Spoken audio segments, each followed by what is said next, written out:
안녕하세요 친구들, 프로메테우스 신압으로 네 번째 시간입니다. 이 시간에는 창의적 문제 해결이라는 제목으로 여러분과 함께 할 거예요. 현대 그리고 미래 사회에서는 엄청나게 빠른 문제들이 터지고 그 문제를 해결해야 되는 그런 상황이 많이 옵니다. 그럴 때 필요한 것이 바로 창의적인 사고 역량이죠. 이 시간을 통해서 창의적 사고 역량을 키우기를 바랍니다. 자, 그러면 교재를 통해서 본격적으로 한번 보도록 할게요. 제목이 굉장히 거창해요. 문제 플러스 문제. 문제, 한 문제가 아니라 여러 가지 문제인가 봐요. 그거를 뭘로 나눈다고요? 창의적 생각 1, 2, 3으로. 이 페이지, 22페이지하고 23페이지 내용을 잘 읽어보시면 왜 제목이 이렇게 정해졌는지 답이 나올 거예요. 한번 생각해 보세요. 자, 내용을 살펴보면 획기적인 제품, 우리도 자주 쓰는 제품 바로 포스트잇의 이야기가 나옵니다.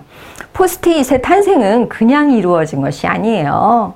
여러 사람들의 필요와 그리고 여러 사람들의 문제를 해결하기 위해서 그 많은 사람들이 생각을 하고 노력을 했어요. 실패도 했죠. 하지만 정말 그 제품, 가치 있는 포스트잇을 만들어낸 건 정말 대단한 일인 것 같아요. 이러한 것이 나올 수 있었던 것은 바로 이러한 정신 때문이었습니다. 바로 3M의 맥라이트 정신. 맥라이트라는 사람은 실수 예찬론이라는 걸 가지고 있었어요. 이 실수 예찬론이란 어떤 것이냐? 실수에 가혹하면, 그러니까 실수한다고 막 혼내거나 비난하면 혁신과 창의성을 말살시킨다. 그래서 문제가 생겼을 때 도전해보고 실수하면 실수를 통해서 배우니까 굉장히 좋은 건데 우리는 실수하지 않으려고 하면 문제가 있다 이거죠. 말 그대로 포스트잇이 실수의 연속으로 생겨났다면 그것은 혁신과 창의성, 가치 있는 제품을 만들어냈기 때문에 창의적인 문제 해결의 대표적인 예가 된 거죠. 잘 읽어보시면 좋을 것 같아요.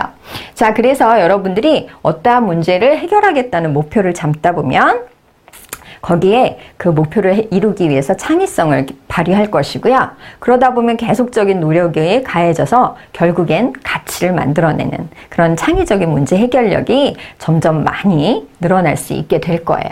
그래서 여러분들에게 알고리즘이라는 내용을 좀 알려드릴게요. 알고 가자, 알고리즘. 사실 알고리즘이라는 것은 창의적인 문제 해결은 아니에요. 어떤 거냐면 문제를 해결하기 위해 이렇게 정형화된 처리 절차예요. 그래서 그 절차대로만 하면 문제가 해결이 되는 거죠.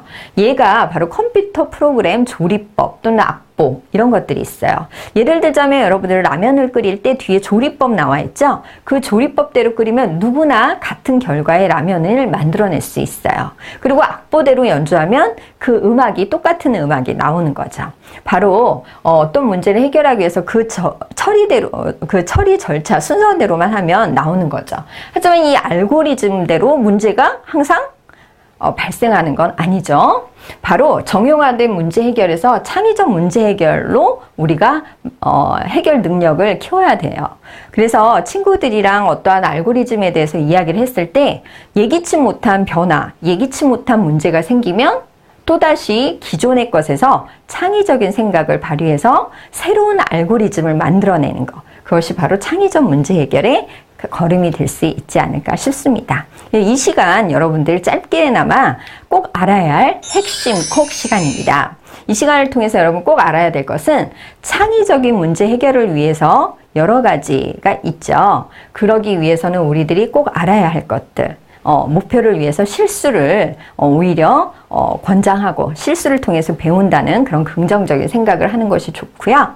이 알고리즘, 정형화된 문제 속에서 변화가 왔을 때 창의적으로 문제를 해결하는 것이 우리 안에 창의적 사고 역량을 키운다는 것 잊지 않았으면 좋겠습니다. 그럼 다음 시간에 다시 만나기를 바라요. 안녕.